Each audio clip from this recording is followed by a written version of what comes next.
Good morning everyone, welcome back to my channel and welcome to another video. Today I thought I would do a little what I eat in a day. However, I'm also going to be talking about intuitive eating as it's something that I've been asked about quite a bit. So hopefully you'll find this video useful. I'm going to tell you a bit about sort of what it is, how I apply it, who it's for, why it maybe is for you, and also maybe why it isn't for you. But before we get into all of that, I've just gotten up, I'm hungry, I'm ready for some breakfast. I'm gonna head downstairs and get some food.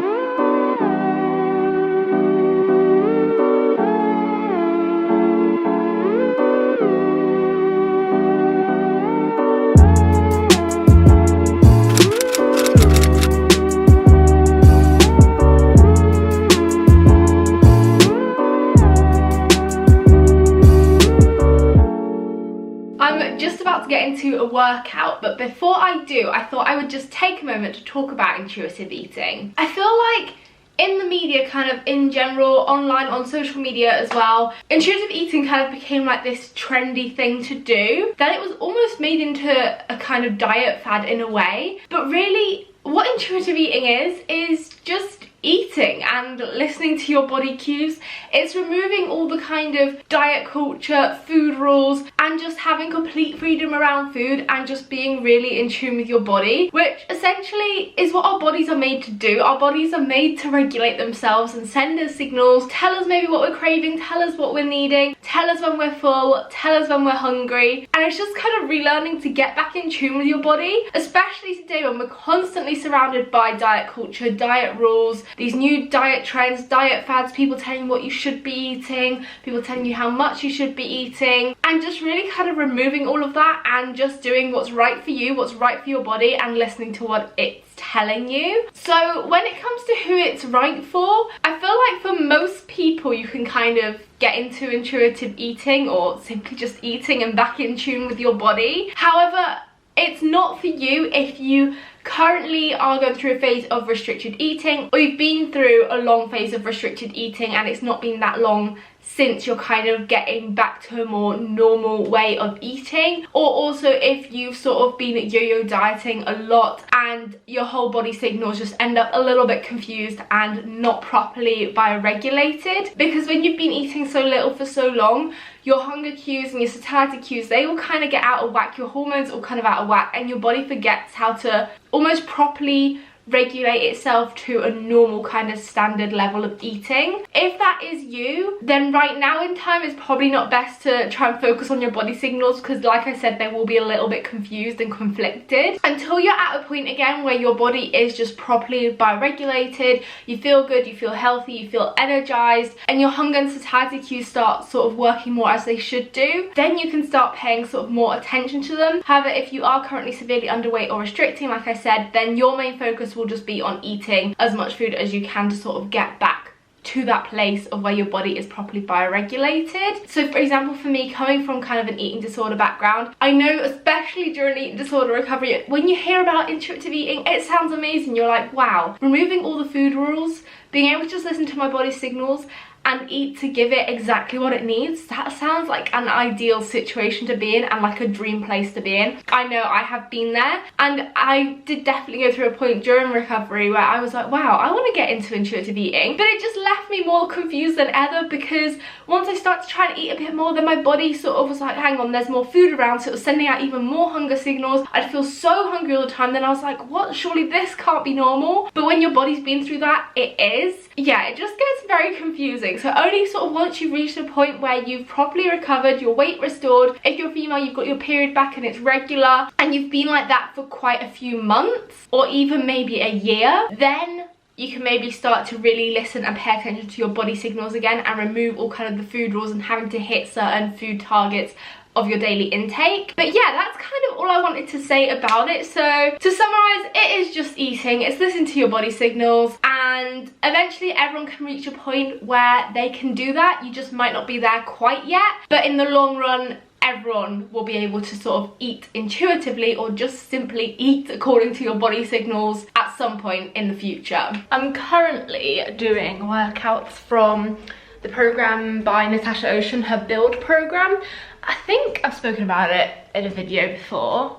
I'm not sure, I think I have, but I've definitely spoken about it on Instagram stories, I know that for sure. But I've been taking sort of workouts from her Build program right now and then adapting them to like my very limited equipment at home, which is literally like a couple of pairs of dumbbells and some resistance bands. That's all I've got at home. I've quite like enjoyed, yeah, trying to adapt the workouts. It's added some sort of new exercises into my workouts as well. And I'm just gonna have to open the door because it's gonna be hot in here, although at least it's a little bit cooler outside now, which is good. But, oh sorry for the real bad backlight in there. Hang on a sec. Oh, there's a nice breeze. Oh, that's what you need. That's good. I'm here for that breeze. But yeah, so I've enjoyed sort of adapting her workouts, doing them at home. Obviously, I haven't been able to do the program as well as you would be able to with a gym because obviously I don't have all the equipment that you'd normally use, but it's been good. And today is lower body day. Normally there's like sort of 8, 9 exercises per workout. Today I opened it and I was like, there's only 3 exercises. I was like, what? Is there just a mistake in the program? Scroll to the bottom, look at all these sets of lunges. There's, I think it's 8. Yeah, there's 8 sets of lunges at the bottom there. I have a love-hate relationship with lunges. I'm definitely gonna end up hating them even more today because there's just so many. It's basically a drop set. The kind of rep range increases as you go and you're supposed to drop the weight. Obviously, like I said, I've only got limited weight, so I'm just gonna work with the weights that I've got and see how it goes.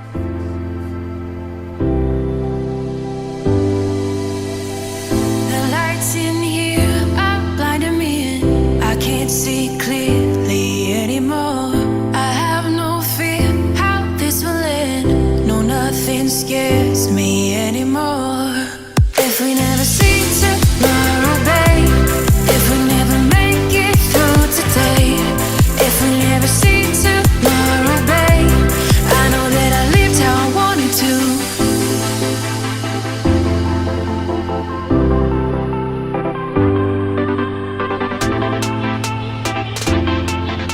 Even though that workout only had 3 exercises, and from what you saw on camera it probably doesn't look like much, because of the high like number of sets, those lunges at the end were getting to me. Oh my god, my arm is sore.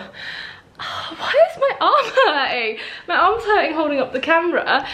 I haven't even done arms today, or maybe, but the weight of the weight was on my shoulder. That's just weird. I did arms yesterday, maybe it's an effect of that.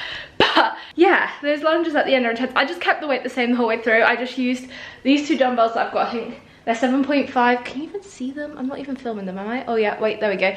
They are 7.5 each. So together they're 15. So as I couldn't like increase the weight above that for the lower reps, I was like, I'll just keep it the same all the way through. Even if I start to get a little bit tired at the higher reps, I'll just keep using this weight. But yeah, so simple workout, but it still gets your heart rate up. It actually, to be fair, took about 45 minutes. That was with like decent breaks between exercises though to fully properly recover. But yeah, you probably, depending on the weights you've got and how intense you kind of make that workout, you may be able to do it in about half an hour. But yeah, depending on how intense you go with the weights, obviously will vary how long a rest you need. I'm back again with this awkward angle in the kitchen. Let me just put the lights on a sec. There we go, so we've got a bit more brightness. I'm just gonna grab a quick protein shake and also a little snack. Let me see what we got down here. Okay, today I've got a Perkia goji and cranberry quinoa bar. I'm running out of little bars. I'm gonna have to make some of my own granola bars or flapjacks or something again soon because I'm running out of like pre-made snacks. So yeah, I should get baking some. I might do some baking later today actually, that could be good. Yeah, I need to grab out some milk, some water. Also, just to clarify, today I'm using coconut milk. I use kind of like a mixture of almond, coconut and soy. whichever one I first grab out of the cupboard to put in the fridge is just the one that I'm using at the moment. This is the one that's on the go. And then I have got my Performance protein in the flavour chocolate peanut. This is the only flavour I've got right now, but to be fair, the chocolate peanut and the toffee are definitely my two faves, so happy with this one. Just need a bit more water as well. Always doing 50-50 of water. Oh no, actually no, I'm going to put milk first. I find it goes like frothier when you do the milk first, although this milk isn't the best at frothing. Soy milk is the one that goes like the most frothy, so if you like a nice little bit of froth, either if you're making a hot drink or one of the dogs is barking, or for something like this, or like a milkshake or whatever as well, then soy milk is probably a good one to go for. Right, okay, I've just filled this up half and half up to the max line. Now I'm just going to chuck in a couple of scoops of protein powder. Because they changed their packaging to like compostable packaging and tried to like reduce plastic waste and everything, which is great, but you don't get a little scoop anymore with it. But luckily, I used to buy their powder when it would come with a scoop and was also in like the old plasticky kind of packaging. So I managed to keep hold of two of them, which is quite good. So then now if I've got a couple of flavours, I've got a scoop for each of them. Oh no, I just put this in water. This is the bad thing about compostable packaging though, I just put it in water, which is not great. Especially when you've got a powder in here. Oh no, do you think I'll have to move the powder out the bag? I mean, the bag's got like a kind of metally sort of, or I don't know, some kind of lining inside. So hopefully the powder at the bottom of the bag isn't going to get damp, because it's quite a full bag, it's quite new, so let's hope it's going to be okay. Always after working out, I will generally have something to eat, and that will just be because I am hungry anyway after a workout. So it's sort of eating intuitively in that way, because I am hungry, I'm going to have something to eat. But something I will bear in mind is that post-workout I will ensure that I've got a good source of protein, hence the protein shake. And then I also have some carbs as well, because sorry, currently got a dog drinking in the background and the clock is chiming. Oh, it's 12 o'clock, so the clock is gonna be going for a long time. Dog's done drinking, but the clock is still going. Okay, the clock is done. But yeah, I'll also have a good source of carbohydrates. That's why I'm having the little sort of quinoa granola kind of bar, because during a workout your glycogen stores in your muscles will get depleted, so it's important that you have some carbs post-workout to replenish those, because if not, the protein that you're having will go towards that instead of then sort of more building muscle and acting as a building block. Always post-workout, some kind of protein, some kind of carbs. I am hungry anyway, so I'm gonna eat. But also, if you find yourself not hungry post-workout, then that could be because during a workout often your hunger hormones will go down, so you won't find yourself feeling so hungry. So directly after a workout you might not realize that you're hungry, but then once you've kind of got your breath back, your heart rate's sort of stabilized again, a good sort of say like 15-20 minutes later, you might suddenly go, wow, I am hungry. And that's because everything's kind of come back down after that workout and your hormones have come back up again. Whereas directly after that workout, when your hunger hormones are still low, you won't feel hungry straight away. But I always know that I'm gonna be hungry anyway, so I always make sure I get a little snack prepared. I don't even know how long since I finished, probably about 20 minutes since I finished my workout, and I'm starting to feel hungry. You watching the Crime Watch show, Bales? Oh yeah. You watching the Crime Watch show? Hey? Oh, you gorgeous boy, ain't you? What, this is this is impossible to open one hand. Oh, now you're just watching my food, aren't you? I'm afraid this is for me. It's for me. I just had to have a freezing cold shower because the hot water just wouldn't come hot. Whoa, the exposure has shot right up. There we go. I'm just gonna come to the little gas thing and see if it's got error flashing. Doesn't seem to be. I mean, I've got this box, which is the thing that heats up the water. I think like most things, turning it on and off again has worked before. It's happened once before where I tried to get in the shower and the water was freezing cold. Luckily though, someone else was around downstairs to sort it out. Whereas this time I'd literally got myself ready to get in the shower, got in it, expected it to have warmed up because I left the tap running for a bit. It was freezing cold, but I'm gonna leave that till my parents get back home. I can't see a little error on the screen, but Hopefully either it's just sorted itself out and the water will come back hot now, or I'll get them to sort it out when they're back home, because I don't want to mess it up and do something that I shouldn't with it. Look how good these pita breads look. Oh, hang on. If I can get in. There we go. Look how good these are. I'm so proud of them. Okay, this one got a little bit burnt on top, but how good do these look? I made these yesterday. It literally was just, I think it was 2 cups of flour, 2 teaspoons of baking powder, a little pinch of salt, and then don't really know how much liquid, because I just kind of kept adding some of the coconut, the Alpro coconut milk. I mean, you could use any kind of plant-based milk really, until it formed a dough. Divided it into 6, and then I just used like a non-stick pancake pan, rolled each one out, put them on the hot pan, a couple of minutes on each side. That is it. Like, I never knew how easy it was to make pita bread. Obviously, traditionally, you would use yeast, but to make them quick, baking powder works just as well. And I'm like so happy with how they turned out as well. So I'm gonna be having one of those for lunch because they're nice and fresh, as I only made them yesterday. And honestly, like, pita bread is like my favorite kind of bread, I'd say, especially when it comes to hummus.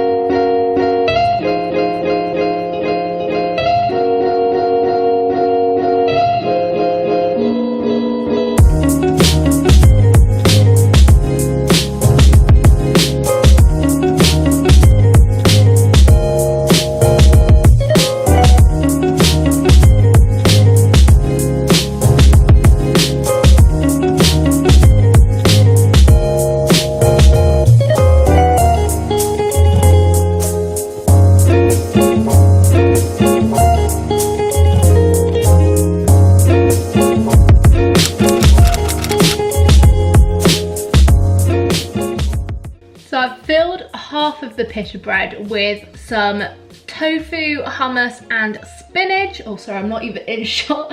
And then I've got the other half just to rip and dip straight into the hummus, because isn't that just the best thing, you know? Pita bread dipped straight into the hummus. I've also got some pepper on the side to dip in. I would normally have cucumber as well, but we've run out, so just got the pepper today. And then I have got some normal hummus and some red pepper hummus. And we have got Friends on the TV because, yeah, I'm still watching it. Even though I keep saying I need a new Netflix series and I've got loads of recommendations, I'm still on Friends.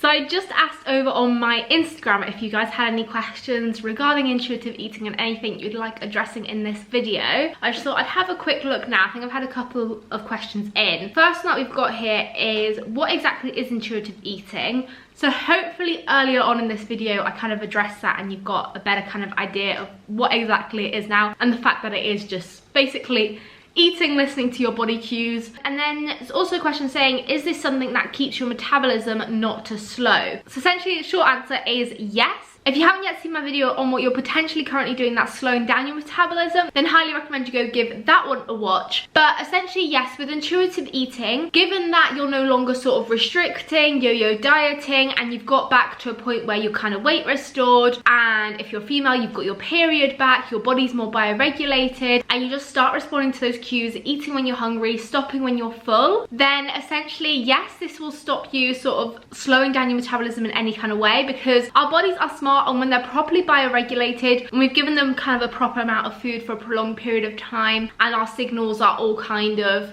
where they should be, then if you respond to those signals, then you will be giving your body exactly what it needs, and therefore you won't be risking sort of underfueling yourself, undernourishing yourself, and risking going massively into calorie deficit or restricting yourself for a prolonged period of time, and therefore causing your metabolism to slow. I've decided I'm gonna try and bake some double chocolate chip cookies. I am just gonna do my usual and kind of wing the recipe. I'm hoping it's successful because I want to post it on Instagram. I've been posting a lot more sort of recipes and nutrition related content over on my Instagram recently, so if you're not following me over there, highly recommend you do. But I'm just gonna go and grab loads of ingredients and let's hope for the best. I've got some oat flour. I might need to, yeah, I'm probably gonna need to make a little bit more. There's not that much left in there. Got some maple syrup as well. I'm also gonna use a little bit of normal sugar. I would normally use coconut sugar, especially in cookies. It goes like really sort of chewy. However, we have run out, so normal sugar it will have to be, although a little bit of maple syrup as well will help them sort of go sticky and sweet. Then got some baking powder, got some dairy-free spread. I think that's what I need. We grab some salt. The salt helps to activate the baking powder, so that's why it's always a good idea. You literally just need to put like the tiniest pinch in there and it'll help with the baking powder.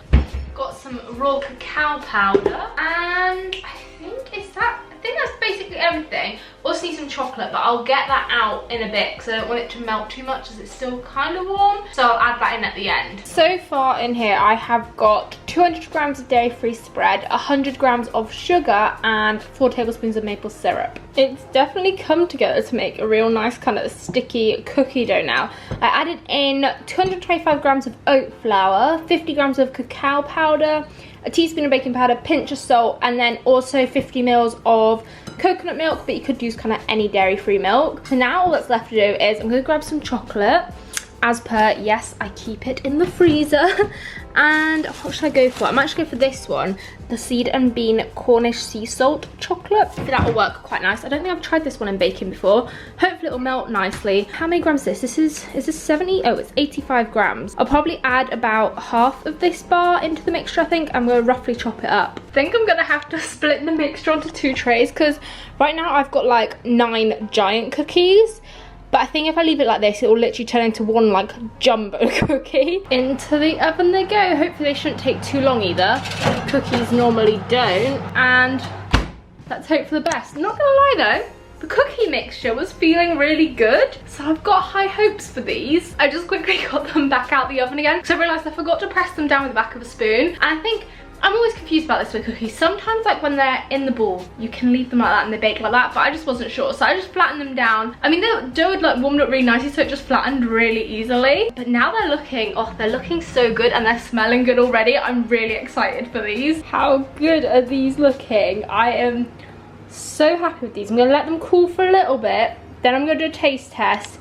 And if they taste good, I am gonna write this recipe up properly on my Instagram, so if you want the written recipe, it'll be over there. Only if they're good though. A little behind the scenes of how I get my Instagram food photos.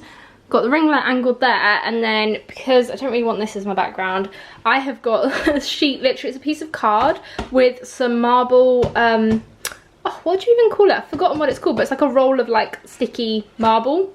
If that makes sense. It's like a giant sticker that I've basically stuck to the cardboard. And then I use this as my background, a little setup here, so when you get a picture, you're close in like this, and it's got the nice kind of marble background, and you don't realise that it's actually this behind it. It's now time for that all-important taste test. Oh, and then you dropped your crumb on the floor. They are good. I think they're some of my fave cookies I've made for a little while. I'll definitely be sharing this recipe over on my Instagram. I'll link the recipe down below for you in the description. But also kind of just getting back to talking about intuitive eating. When it comes to things like, you know, like sweet treats and cookies and things, you know, things that you kind of should be having in kind of moderation. But when it comes to intuitive eating, if you're craving a cookie or you're craving something sweet, then you know you can have it. You listen to your cravings, that way you're gonna feel satisfied. Whereas if you kind of ignore that craving, you think, I want something sweet, I know, let's have an apple. It's not gonna hit the same, and chances are later on in the day you'll still have that cookie on your mind that you really wanted earlier, and because that craving kind of builds up over time, you're more likely to want maybe 2, 3, or even maybe the whole batch of cookies by that point. So it's much better, you know, when you have those kind of cravings, listen to them, think, okay, yep, I'm gonna have a cookie, that's completely fine. That way, you'll have the cookie, you'll feel satisfied, you'll have got rid of that craving, and then you'll just carry on with the rest of the day and kind of forget about it. Rather than just trying to substitute it for something else, but then what you really want is the only thing that's on your mind for the rest of the day while you're trying to get on with other things. Just been having some fun with the video that I was trying to edit. I got it all edited and everything, was uploading it, and then I was trying to just add in like the little annotations, you know, like the little cards that pop up on screen. And yeah, then I noticed the sound was really weird and it sounded like I was like underwater or something. I don't know what was going on with the sound. So I basically had to re-edit part of it. Luckily it wasn't the whole video. I had to kind of do it all, but finally managed to get it all sorted. But I'm now hungry. It's like, what time is it? It's 10 to 8. I didn't even know how that's happened. So managed to at least get that video sorted, and I've at least got, oh hang on, where is it? I've at least got some dinner already cooked because I made some sort of like fajitas yesterday, kind of like chicken style fajitas but using tofu instead. Literally just very quick and simple to make. Just got peppers, tofu, sweet corn, some spices like cumin, paprika, cayenne pepper, tin tomatoes in there. That is basically it. And it made about sort of 3 portions, I want to say. So I'm just going to quickly heat some of this up in the microwave, have it with a couple of wraps. This is what it looks like. So as you can see, it does kind of look like chicken pieces in there. But yeah, I'm going to take about half that mixture, heat it up in the microwave. I've got a couple of wraps here to have it with. I noticed as well, I've literally had all kinds of bread today, basically. Been working my way through all kinds of bread. But you know, some days like that, and this is what's like quick and simple and easy to have right now, especially when I'm feeling pretty hungry and just want something that literally takes no time. I'm also going to use some of this Alpro high protein skyr, I still don't know how you say that, style yogurt, and it's like really thick and creamy, so it should hopefully work well as like a creme fraiche kind of replacement. I tried this last night and it worked pretty well. I'd only just discovered this. I don't know if it's new or not, but if you prefer like thicker creamy yogurt and you like soy yogurt, recommend this one, because a lot of soy yogurts aren't that sort of thick and creamy. That one is really good. And that is my dinner put together in literally less than 5 minutes. Leftovers are always a great one to have. I'm just gonna grab a couple of pieces of chocolate to have with TV. Currently watching Working Mums. If you haven't watched it, highly recommend. It's a good Netflix show. But yeah, this is a new brand of chocolate that I found called Chocolate Stella. I mean, I'll say the branding on the packet, you can't really see the name of the brand too well, but it's Swiss chocolate and it's so good. And they've got quite a few different flavours. I tried their, I think it was pomegranate, the other one that I had. That was really good. This one is coconut nectar, so I'm intrigued. So we give this one a go. But that is everything that I'm going to be having today. I'm just chilling, watching some TV. And then I'll get to bed. Sorry, the dishwasher is beeping in the background.